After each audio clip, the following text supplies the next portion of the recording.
Welcome to the 3 Edge Week in Review for the week of June 5th. I'm Fritz, the Chief Investment Strategist here at 3 Edge, and joining me here once again today is Steve Cucchiaro, CEO and Chief Investment Officer here at 3 Edge Asset Management.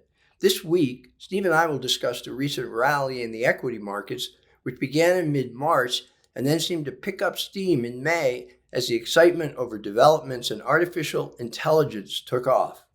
We'll discuss the narrow nature of the advance in equities, which is basically a small number of stocks or sectors driving the overall market. And we'll discuss how investor exuberance over AI may be like the period of the late 1990s during the now infamous dotcom bubble and bust. So let's get started. And Steve, who's to say where equities go from here? And this week, maybe we started to see a bit of leveling off in U.S. equities, who knows? But, really, since mid-March, we have seen U.S. equity markets driven higher by the advance of just a handful of large tech companies and, as I mentioned, this enthusiasm over the potential for artificial intelligence. So maybe we could begin by having you explain what you see going on here in the markets. Well, I agree with you, Fritz, that there are some similarities between what's going on now and the infamous tech stock bubble of 1999. And I can remember New Year's Eve when we transitioned from 1999 to 2000, hearing the song by Prince, "Party Like It's 1999." And no one ever gave him credit for being a market genius. He had a song that talked about how wild and crazy and ebullient everything was in 1999, but that it was all going to come crashing down in the year 2000. And he was absolutely right, especially since he wrote that song in 1982. Great. But anyway, there are similarities. For instance, as you mentioned, the rally back then was driven by a small number of tech stocks that really dragged the indices up, even though lots of the value stocks were still in the doldrums during that tech stock bubble year. And here we're seeing the same thing where 7 stocks are responsible for the big gains in the U.S. stock market indices so far this year. But in the S&P 500, the other 493 stocks are actually pretty flat or maybe even down. Back then, it was driven by all the enthusiasm that internet was going to change the world. And that was absolutely true. It just was a lot of euphoria and then a reality that's going to take time before all that turns into money-making opportunities. And then it actually happened years later. And now we're seeing all the euphoria about artificial intelligence. And I am a believer, having been involved in AI since the 1970s, and my colleagues have as well for many decades. So we're big believers, but it takes time to take a great new advances in a great new technology progress and then translate that into productivity gains or money-making opportunities and then see it come out of fruition and go through all the shakeouts and so on. So we could be seeing another parallel that way. Back then, we had historically high valuations, very high price-to-sales ratios, and now we're seeing exactly the same thing. There was talk of, well, none of that matters because we're in a new era, and that was back then, and also we hear that now.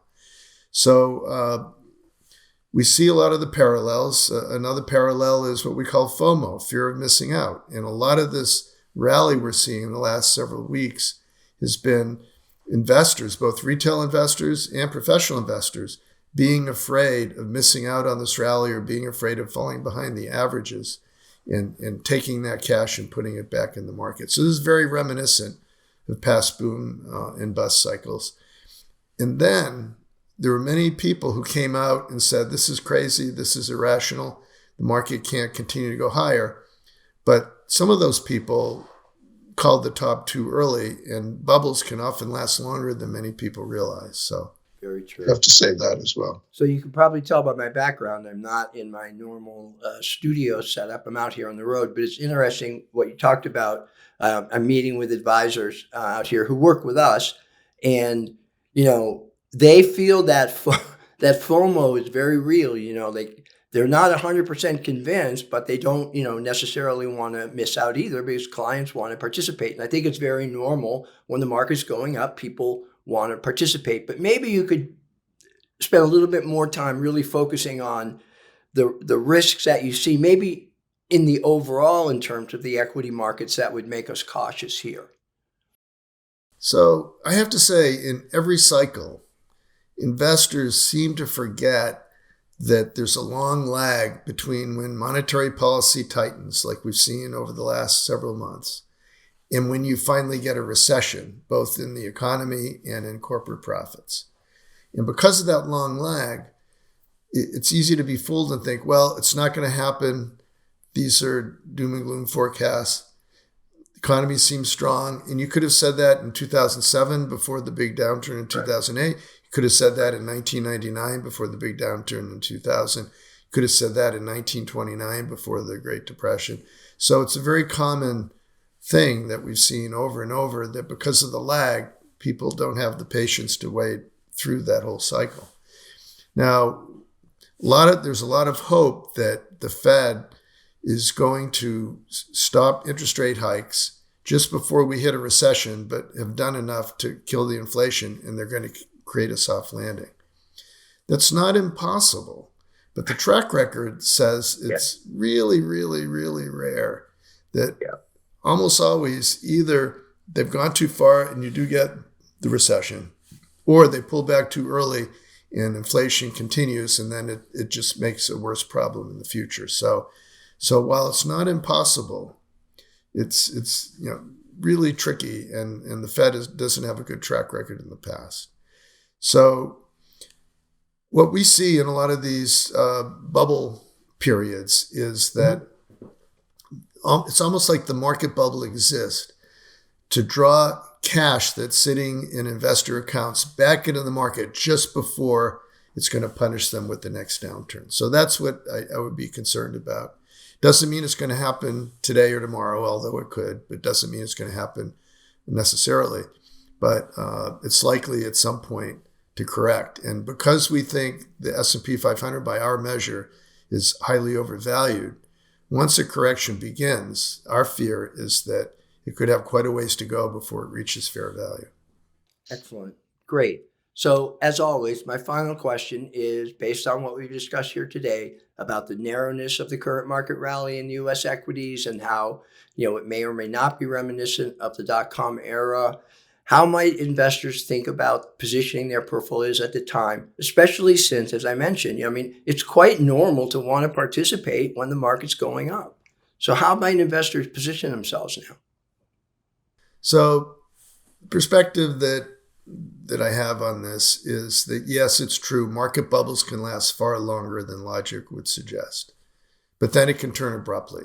So to us, in the way I think about it, it says it's better to be safe than sorry. It's better to stay defensive, not necessarily at the minimum equity allocations in whatever range is appropriate for your strategy.